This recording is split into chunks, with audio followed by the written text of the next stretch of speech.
হাসপাতাল মানেই নিরাপদ চিকিৎসা আর সুস্থ হয়ে ওঠার আশ্রয়, কিন্তু মেহেরপুরের গাংনী উপজেলার স্বাস্থ্য কমপ্লেক্সে দেখা যায় ভিন্ন চিত্র।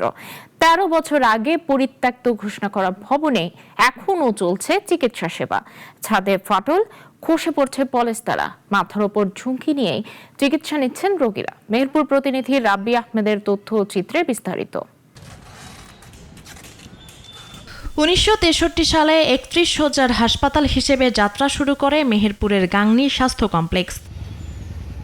২০০৬ সালে এটি ৫০ শয্যায় উন্নীত হয়। দীর্ঘ ব্যবহারে ভবনটি জরাজীর্ণ হয়ে পড়লে ২০১৩ সালে পরিত্যক্ত ঘোষণা করা হয়। তবে স্থায়ী বিকল্প না থাকায় নামমাত্র সংস্কার করে এখনও চলছে চিকিৎসা সেবা। এ যেন চিকিৎসার আড়ালে মৃত্যু ঝুঁকি। ৪ লাখ মানুষের একমাত্র সরকারি চিকিৎসা কেন্দ্রে পরিত্যক্ত ও ঝুঁকিপূর্ণ ভবনেই চলছে পুরুষ ওয়ার্ড, ডায়রিয়া, হাম, ডেঙ্গু ও করোনা সহ একাধিক চিকিৎসা সেবা।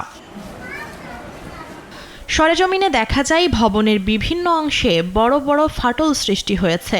বর্ষাকালে ছাদ চুইয়ে পানি পড়ে মেঝে পিচ্ছিল ও অস্বাস্থ্যকর হয়ে ওঠে। ছাদ থেকে বালি ও পলেস্তারা খসে পড়ায় রোগী ও স্বজনদের মধ্যে সব সময়ই দুর্ঘটনার শঙ্কা কাজ করছে। ভয় লাগছে ভেঙে পড়ে যাবে সব ভাঙা। হসপিটাল ভেঙে আমাদের মাথার উপরে পড়ে যদি আমরা অসুস্থ হয়ে যাই।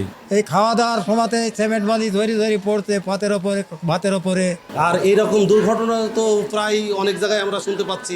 হাসপাতাল কর্তৃপক্ষ বলছে ভবনটির ঝুঁকিপূর্ণ অবস্থার বিষয়টি ইতিমধ্যে ঊর্ধ্বতন কর্তৃপক্ষকে জানানো হয়েছে।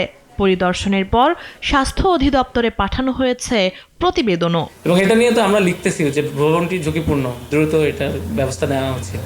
এদিকে স্বাস্থ্য অধিদপ্তর জানিয়েছে পুরনো হাসপাতাল ভবনগুলো পর্যায়ক্রমে ভেঙে নতুন ভবন নির্মাণের উদ্যোগ চলছে এবং এই কাজে গণপূর্ত বিভাগও সম্পৃক্ত রয়েছে। আমাদের ডিপার্টমেন্ট এটা নিয়ে কাজ করতেছে। মন্ত্রণালয় যদি অনুমোদন দেয় তাহলে হয়তো এগুলো সামনে সারা বাংলাদেশে এরকম প্রায় ১০০-১৫০ বিল্ডিং আছে, হেলথ কমপ্লেক্স। তো সেগুলো আগে ওই যে বললাম যে কমিটি, মিনিস্ট্রির যে কমিটি আছে, সেই কমিটি যদি পরিত্যক্ত ঘোষণা করে তারপরে সেগুলো কাজ হবে। সংশ্লিষ্টদের মতে বড় ধরনের দুর্ঘটনা এড়াতে দ্রুত বিকল্প ব্যবস্থা গ্রহণ এবং নতুন ভবন নির্মাণ এখন সময়ের দাবি। মুনিয়া জুথি, নাগরিক, ঢাকা।